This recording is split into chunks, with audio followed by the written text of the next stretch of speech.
नमस्कार, सतास किचनमध्ये तुमचे खूप खूप स्वागत आहे। रोजच भाजीला काय करावे हा प्रत्येकालाच पडलेला प्रश्न असतो। त्यासाठी तुम्हाला आज मी एकदम सोपी अशी रेसिपी दाखवणार आहे। आज आपण करणार आहोत कढी पकोडा म्हणजेच कढी आणि भजे। कढी पकोडा ही रेसिपी एकदम कमी वेळात झटपट अशी होणारी रेसिपी आहे। तर चला मग आपण करूया कढी आणि भजे।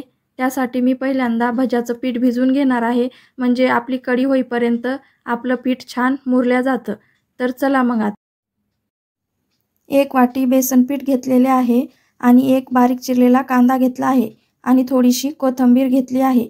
पहिल्यांदा आपण बेसन पीठ घेऊया, त्यामध्ये बारीक चिरलेला कांदा आणि कोथिंबीर टाकून घेऊया। आता त्यामध्ये काही मसाले टाकून घेऊया। इथं मी अर्धा चमचा लाल मिरचीची पावडर टाकली आहे आणि पाऊण चमचा हळदीची पावडर टाकली आहे। आता त्यामध्ये आपण पाऊण चमचा जिरा पावडर टाकून घेणार आहोत आणि पाऊण चमचा धन्याची पावडर टाकून घेणार आहोत। इथं ओवा टाकायला मी विसरले, तुम्ही नक्की टाका। आता त्याच्यामध्ये आपण मीठ टाकून घेऊया। मीठ तुम्ही तुमच्या चवीनुसार टाकून घ्या आणि याला आपण छान घट्टसर असे भिजून घेणार आहोत। पीठ आपल्याला थोडे घट्ट असे भिजून घ्यायचे आहे, म्हणजे आपल्याला कढी करूस तर आपले पीठ परत पातळ होऊन जाते, त्यामुळे थोडे घट्ट पीठ आपण भिजून घेणार आहोत। आता आपले पीठ भिजून झालेले आहे। आपण आता कढी करून घेणार आहोत। कढीसाठी मी इथं 10-12 हिरव्या मिरच्या घेतलेल्या आहेत, 7-8 लसूणच्या पाकळ्या घेतल्या आहेत आणि थोडीशी कोथिंबीर घेतली आहे।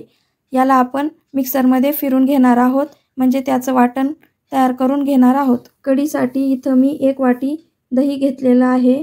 आता आपण दह्यामध्ये थोडं बेसन पीठ टाकून घेणार आहोत। इथं मी 1.5 चमचा बेसन पीठ टाकून घेतले आहे। तुम्हाला किती घट्ट कढी बनवायची त्यानुसार तुम्ही पीठ टाकून घ्या।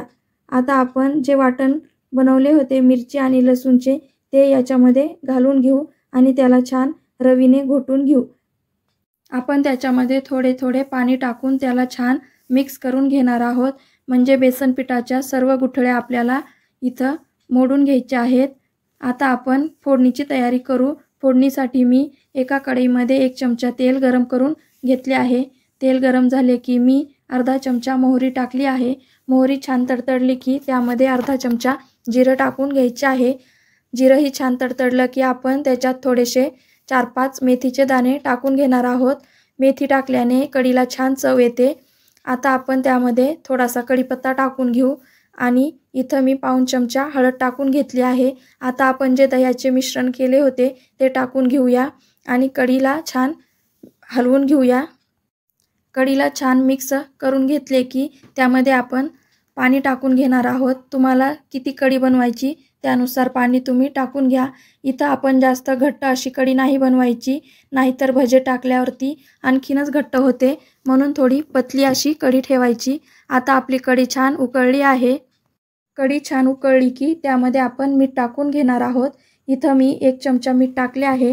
तुम्ही तुमच्या चवीनुसार मीठ टाकून घ्या आणि कढीला परत एकदा उकळी आणून घेऊया। आता आपली कढी तयार झालेली आहे।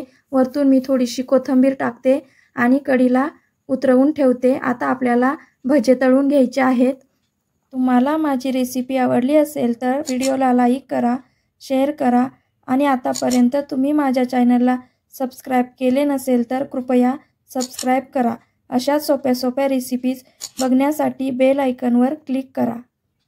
आता आपण भजे करण्यासाठी तेल गरम करून घेतले आहे।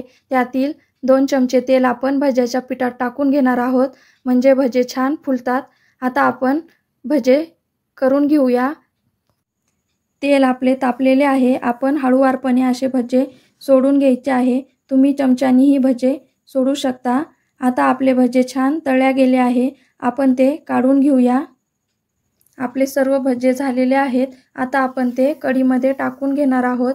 तुम्हीही या प्रकारे कढी आणि भजे नक्की करून पहा आणि आवडल्यास मला कमेंट करून कळवा। तुम्ही माझा व्हिडिओ पूर्ण पाहिला त्याबद्दल तुमचे मनपूर्वक आभार। चला मग आता आपण भेटूया पुढच्या रेसिपीमध्ये। धन्यवाद।